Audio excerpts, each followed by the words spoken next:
In this video, I will show how to automatically add commas to numbers in Microsoft Excel like this. So guys, once you try to insert the number like this, so you don't have the comma.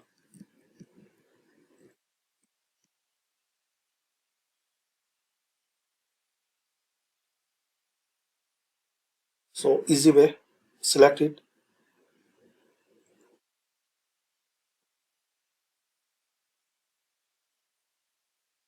and right click on it, then format cells and here select number and select use 1000 separator.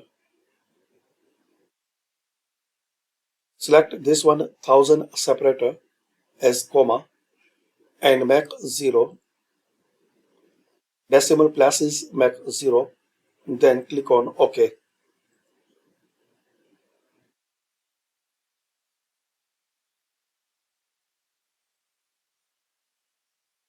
Very simple, just format cells, number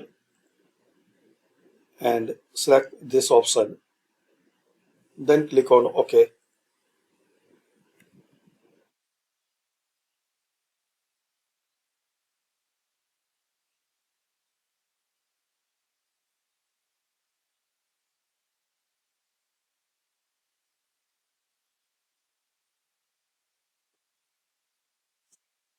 So thanks for watching.